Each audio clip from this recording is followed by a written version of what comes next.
दोस्तों नमस्कार। लोकतंत्र तो आसमान में उड़ते उस पंछी की तरह है जो बेखौफ है, बेलौस है, और वह उत्सव में तब्दील हो जाता है जब चुनाव का वक्त होता है। और लोकतंत्र के चौथे पिलर के तौर पर फोर्थ स्टेट यानी मीडिया की मौजूदगी होती है, जो अपने आप में बेखौफ और बेलौस होता है। लेकिन नए लोकतंत्र की परिभाषा चुनाव से ऐन पहले क्या वाकई ऐसी गढ़ी जा चुकी है या गढ़ी जा रही है, जिसमें उसका बेखौफपन हो या बेलौसपन हो, सब कुछ लापता है। क्योंकि मुद्दे हम बताएंगे, चर्चा आप करेंगे। सर्वे में कौन सा आंकड़ा कहां पर रखना है ये हम बताएंगे, दिखाएंगे उसे आप। और इसकी एवज में जो भी आपका बिजनेस मॉडल होता है वह पूरा कर दिया जाएगा, क्योंकि यहां पर पैसे की कमी बिल्कुल नहीं है। और हर बिजनेस मॉडल के आश्रय ही तो अब मीडिया चलता है, तो फिर इससे बचिएगा कैसे और फिर इससे अलग होकर काम कीजिएगा कैसे। कमाल के लोकतंत्र की यह परिभाषा है जो मौजूदा वक्त में सच है।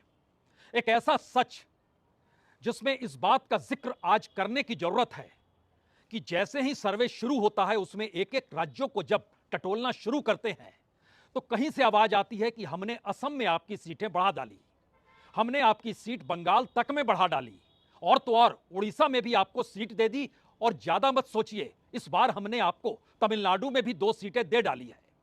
और दक्षिण का जो दरवाजा कर्नाटक के जरिए बंद नजर आ रहा था, हमने उसे भी खोल दिया है। लेकिन दूसरी तरफ बिहार में आपको झटका लगता है, महाराष्ट्र में आपको झटका लगता है। इसकी पूर्ति कहां से करेंगे? और हिंदी पट्टी के भीतर लगभग 9-10 राज्य तो ऐसे हैं जहां पर जितनी सीटें आप 2019 में जीत चुके हैं उससे ज्यादा सीट आप जीत ही नहीं सकते हैं, क्योंकि उतनी ही सीटें हैं और वहां पर विपक्ष है ही नहीं जिसने चुनाव जीता ही नहीं, और उसमें खास तौर से कांग्रेस लापता है। तो फिर 400 का आंकड़ा कैसे छुएं? किस बैलेंस के तहत आपकी सीटों को कहां कहां बढ़ाना शुरू कर दें? तो आप ही एक सर्वे दे डालिए और हमें बताइए कि यह वो सर्वे है।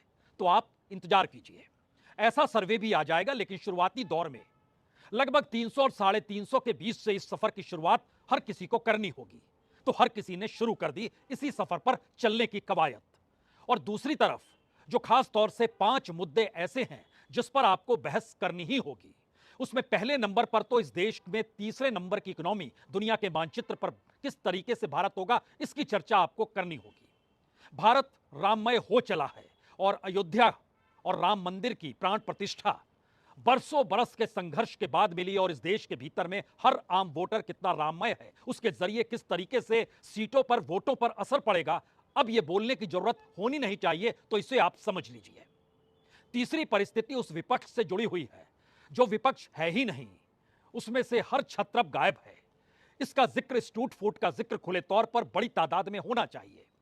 और चौथे तौर में तो वो करप्शन है जिसके दायरे के भीतर में विपक्ष और इंडिया गठबंधन फंसा हुआ है, और इसीलिए इस देश की एजेंसी कानून के तहत काम कर रही है, और उस कानून के तहत काम करने की प्रक्रिया को ही असल में इस देश में कॉन्स्टिट्यूशनल सच माना जाए, यह एक चौथा इशू है।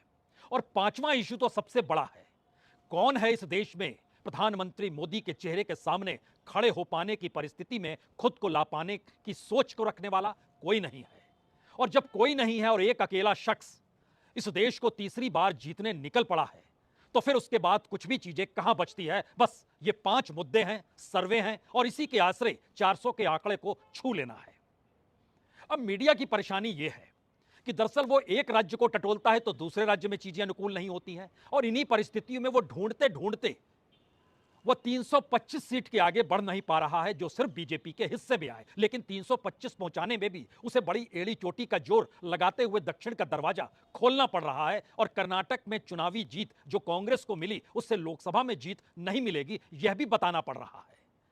लेकिन इसके ठीक समानांतर एक कार्यक्रम तो है, एक बड़ा कार्यक्रम है जिसमें केरल से भी कांग्रेस के नेता साथ आ सकते हैं, महाराष्ट्र के भीतर से भी आ सकते हैं, मध्य प्रदेश के भीतर से भी आ सकते हैं। उत्तर प्रदेश में अभी टूट उस रूप में शुरू नहीं हुई है जो जैन चौधरी के बाद शुरू हो जाएगी। तो सब कुछ परोस दिया जाएगा, आपको सिर्फ उस पर चर्चा करनी है और हम आपके बिजनेस मॉडल को पूरा कर देंगे। राजनीतिक तौर पर चुनाव से पहले चुनाव में जीत हो जाए और इसका जिक्र खुले तौर पर इस देश की सत्ता करने लगे, ऐसा पहले कभी होता नहीं था, लेकिन अब होने लगा है। और आज जब संसद खत्म हुई, यानी 10 साल पूरे होने के बाद, इस लोकसभा चुनाव के बाद अब अगला सदन तभी सजेगा जब जो जीत कर आएगा। लेकिन हम तो जीते हुए हैं, और इस जीतने की प्रक्रिया में मीडिया अब उसकी भूमिका संसद से बड़ी हो गई।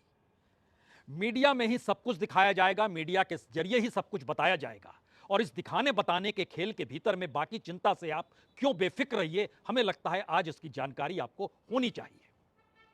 और प्रधानमंत्री मोदी जिस भी मीडिया हाउस में जाएंगे, जहां पर उनके कार्यक्रम में उनकी मौजूदगी होगी, अब वो बीते 10 बरस का जिक्र नहीं करेंगे, वो आने वाले 5 बरस का जिक्र करेंगे। और उस 5 बरस के जरिए वह एक ऐसा रोडमैप दिखलाएंगे जिसमें अब उन्हें बेफिक्री है कि दरअसल इस चुनाव का कोई मतलब है। और यह 24 घंटे पहले उन्होंने टाइम्स ग्रुप के एक सेमिनार के भीतर जब भाषण दिया, तो आने वाले वक्त में कैसे बड़े फैसले वो लेने वाले हैं और आने वाले 5 साल जिसमें वो चुनकर आएंगे, वो कैसे इस देश को विकसित राष्ट्र बनाएंगे, इसी दिशा में उनका पूरा विजन चल पड़ा। यानी इस देश के भीतर में वोटरों के पास कोई चॉइस ही नहीं है कि वह सोचे कि बीते 10 बरस में उन्हें क्या मिला, क्या नहीं मिला। ये प्रधानमंत्री जिक्र नहीं करेंगे, जिक्र तो 4th पिलर को करना था, लेकिन 4th पिलर तो प्रधानमंत्री के झंडे को उठाए हुए चल पड़ा है। तो पहले हमें लगता है आज प्रधानमंत्री की आवाज को सुनिए, समझने की कोशिश कीजिए कि अब जिक्र इस 10 बरस का नहीं होगा, अब जिक्र आने वाले वक्त का होगा, एक ऐसे विजन का होगा जिसकी जानकारी किसी को नहीं है, लेकिन सुनना चाहिए इसे। तीसरे टर्म में और भी बड़े फैसले होने जा रहे हैं।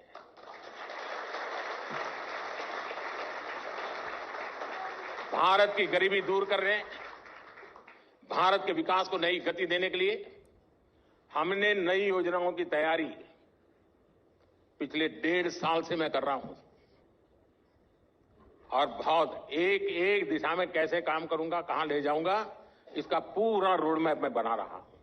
और करीब करीब 15 लाख से ज्यादा लोगों से मैंने सुझाव लिए हैं, अलग अलग तरीके से 15 लाख से ज्यादा लोगों से उस पर काम करता रहा हूं, जिसकी मैंने कभी प्रेस नोट नहीं दी है, पहली बार बताता हूं।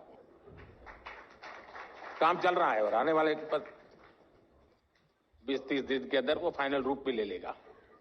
इसी सम्मेलन में देश के गृह मंत्री भी पहुंचे थे, जिन्होंने कहा कि इस चुनाव का क्या मतलब। यह चुनाव तो विपक्ष भी मान चुका है कि उसे उधर ही बैठना है जहां पर वो इस दौर में बैठा हुआ है या खड़ा हुआ है। और इस देश के सूचना प्रसारण मंत्री, उन्होंने तो कपड़े ही सिलवा लिए कि हैट्रिक लगने वाली है, और हैट्रिक कैसे लगेगी इसको बताने से वो कोताही बरतेंगे नहीं।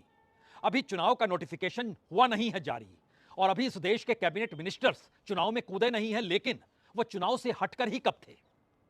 तो तमाम कच्चे चिट्ठे को खोला जाए, बताया जाए आपके सामने, उससे पहले हमें लगता है कि इस देश के कैबिनेट मिनिस्टर भी किस तरीके से चुनाव से पहले खुद को चुनाव के रंग में रंगते हुए अपनी तीसरी जीत के जश्न मनाने की दिशा में कैसे बढ़ चुके हैं, और संसद के भीतर बाकायदा फोटो ऐप करते हुए, अपनी ड्रेस को दिखलाते हुए, नारों को लिखे हुए और नारों को गुणगान करते हुए वह आने वाले वक्त की रचना कैसे कर रहे हैं, इसे भी देखिए और सुनिए जरा।